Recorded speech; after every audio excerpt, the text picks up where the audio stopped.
Hello, this is Rob Plenick from C3 Method. I'm here today at Fitness Factory of Charlotte, and we're going to go through a chest and tricep workout.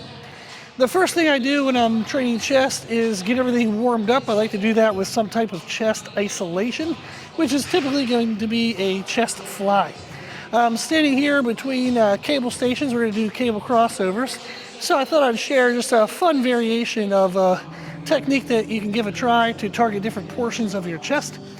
What I like to do with this is we can set up where if we're between the cable stacks, so I'd step out just enough to get tension, so now the stacks aren't touching. And if I do the motion in this position where I'm between the cable stacks, I'm going to get most of my stress towards the midline of the movement when my forearms are perpendicular to the cables, which would be in this position. So really the inside portion is where it feels the most difficult. This stretch position feels easier. So this is a good way for me to target my inner chest. So if you want to build more inner chest, you would stand more in between the cable stacks. If I want to target my chest width or the outside edge, I can then step forward more, and now my forearms are perpendicular to the cables way out here. So it's easier in the midline, but way harder out here. So this is going to target more of the outer portion of the chest. So one of the variations I like to do from time to time is to do pump work out in this position.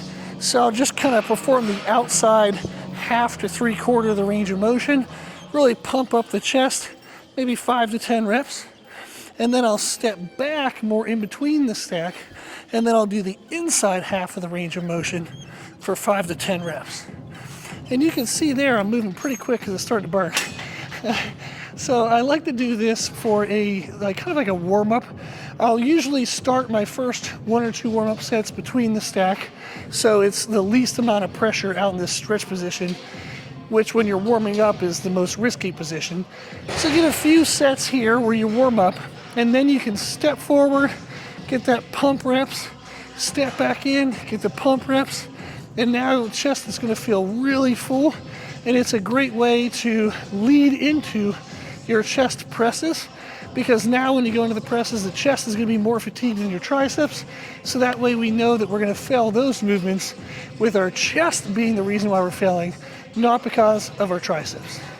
I did 2 or 3 warm-ups, so now I want to show you a working set with a little bit more controlled pacing. I went pretty quick through that demonstration because everything was pumping up and burning. So I want to show a working set with a little more control. Okay.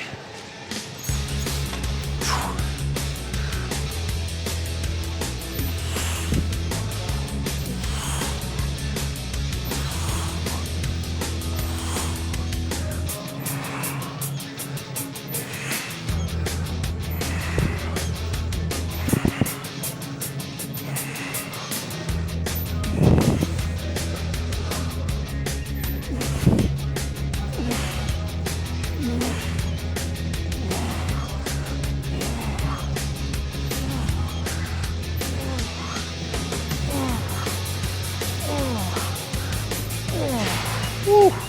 Okay, so that was much better. So good pacing there on those.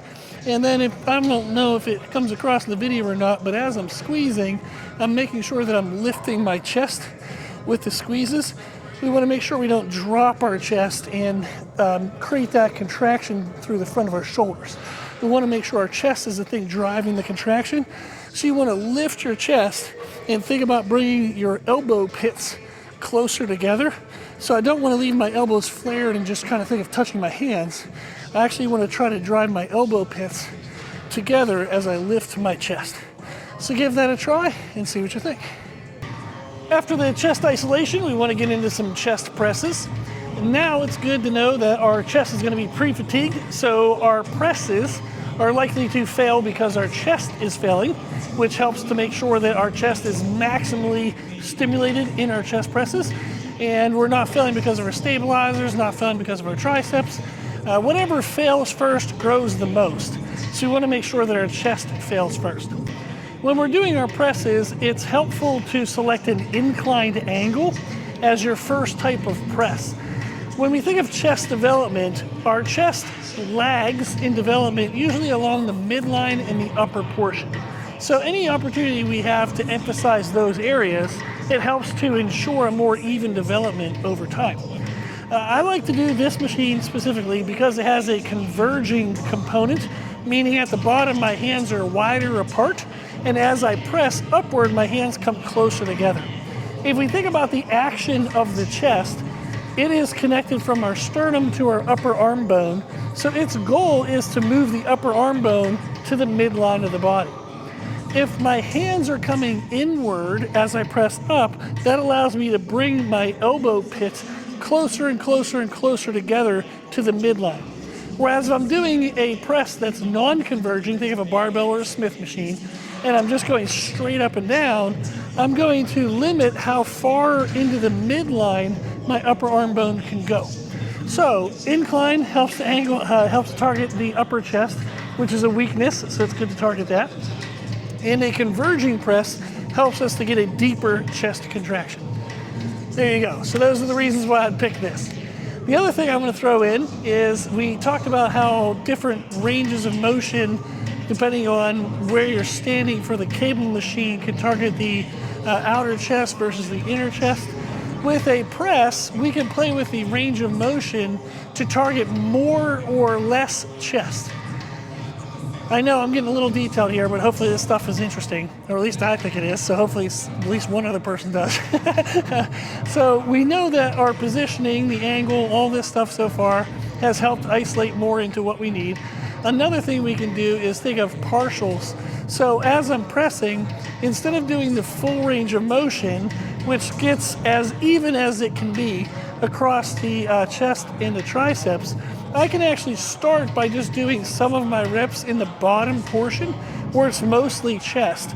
And then as that would fatigue, I can start to bring in more of a full range to include the triceps to help drive the chest further into failure.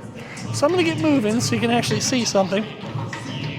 So when we start, what I want to do is get into position. My shoulder blades are squeezed together and pulled down towards my hips, so my sternum and my chest are elevated and lifted up. This is going to get me the best stretch across my chest. So when I start the movement, I can think of just the bottom half of the range of motion just in here. So I can just press like this and think of just flexing the chest. So flex, stretch, flex, stretch, flex, stretch.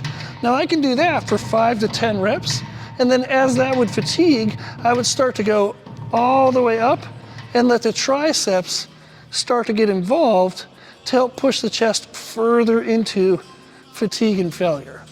So for this movement, what we'll do is we'll try 5 to 10 reps in that bottom half of the range of motion, and then we'll try 5 to 10 reps in the full range of motion.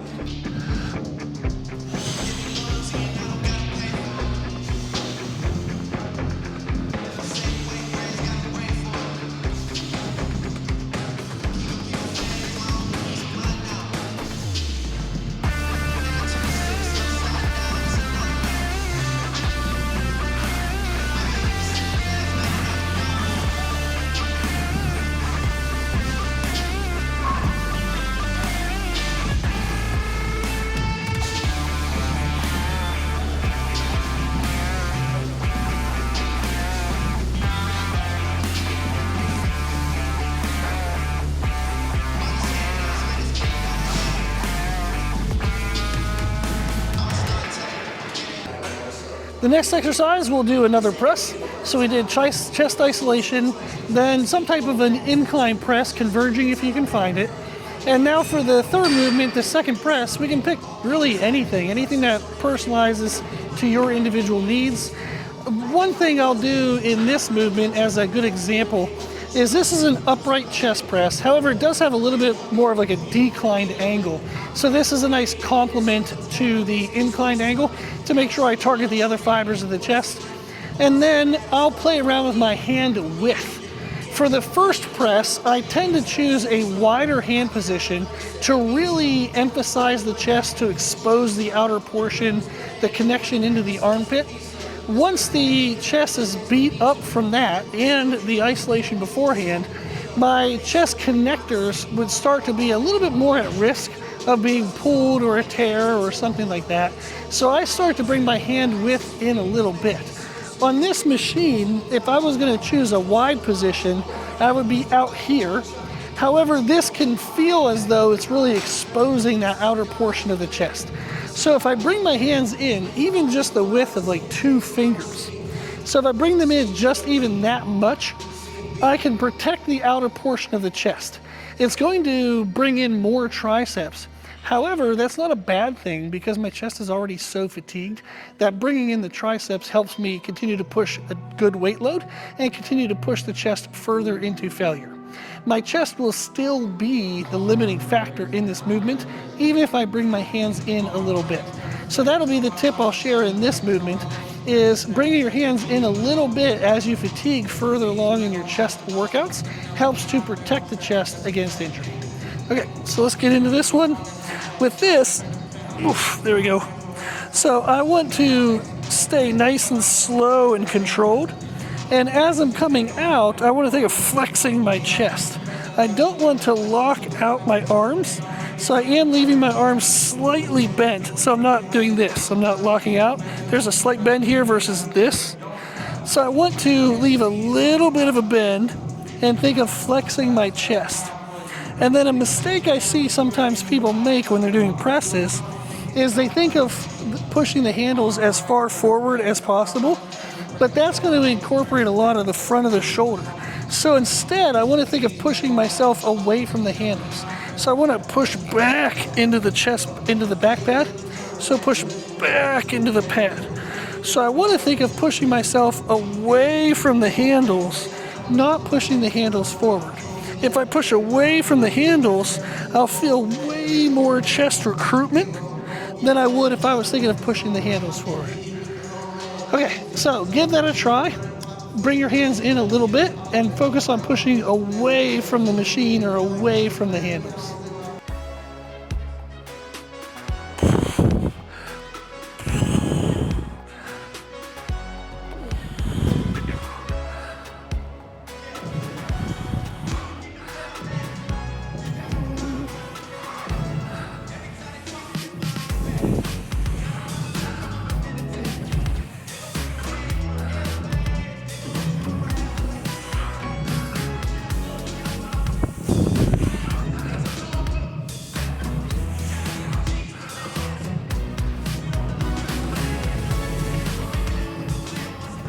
So that wraps up our chest portion of the workout. We did an isolation and then 2 presses. I'm now going to move into triceps. When training the smaller muscles, the triceps and the biceps, I like to do 2 movements. One is to pump up the muscle, and the second is to pull the pump open. The benefit of this structure is when we're trying to train the smaller muscles, we want to make sure that we get the stress into the muscles, not the connective tissue. Especially since we've already done really large movements like chest presses, and then we would try to train our triceps. Or for biceps, we would have done all of our back movements first and then train our biceps. It's helpful then if we know that our connective tissues have already been stressed by the bigger movements. Or even if you start with triceps, then do chest, start with biceps, then do back, you're still going to get the accumulation of most connective tissue stress with those large movements. So no matter where your smaller muscles fall in, it's a good idea to save the connective tissue stress on the smaller muscles if possible. And a good way to do that is this pump and then pull open the pump structure.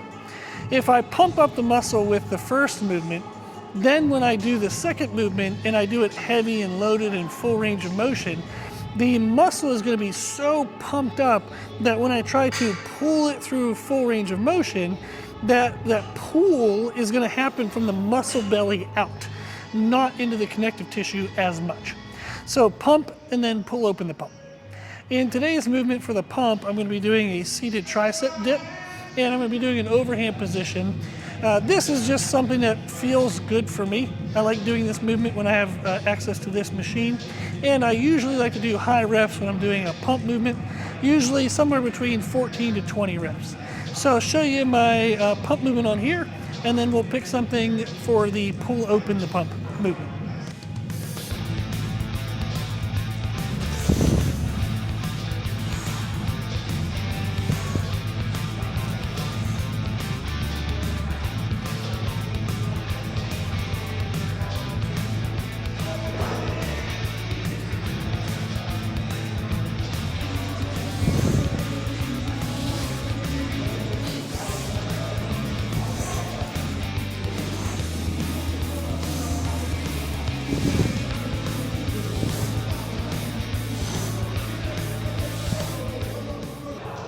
Now that we have the triceps pumped up, we're going to pull open the pump. I'm here on a cable station. What I'm going to be doing is an overhead tricep extension. I really like this, especially when the triceps are already pumped up, because that stretched position really helps create extra stress into the tricep. So I'm going to do a weight that I can do for around 8 to 12 reps in that position. I'm then going to turn around and finish with some regular tricep press downs. It's just a nice way to take advantage of one position, one machine, one attachment. You can get 2 movements out of it.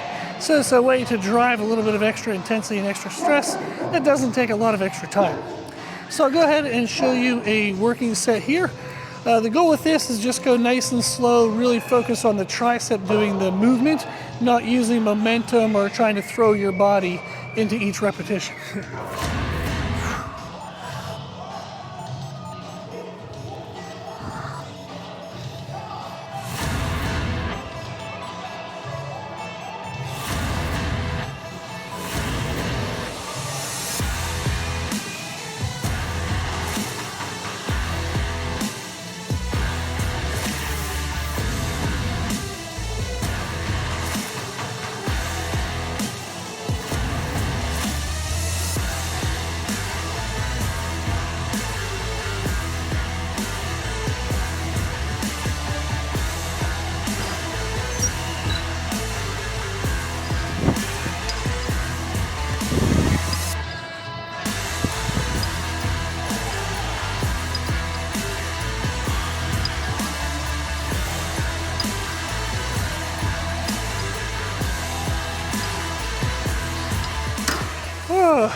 So you can see there by the end, I could even finish a full rep.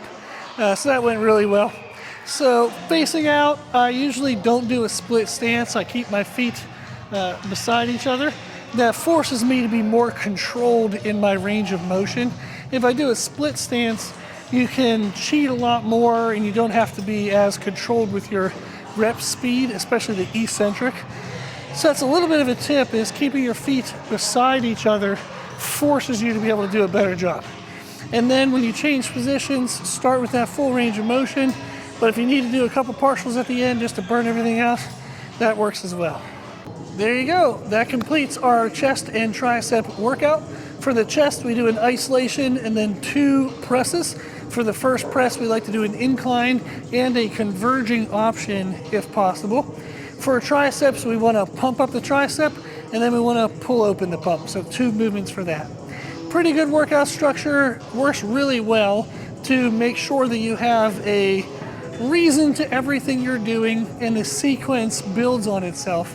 And then your exercise selection is a great way to customize the workout specific to your needs. If you have any questions, put them in the comment section below.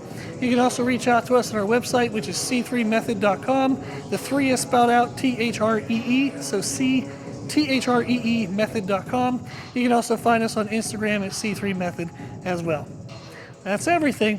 Thank you for watching.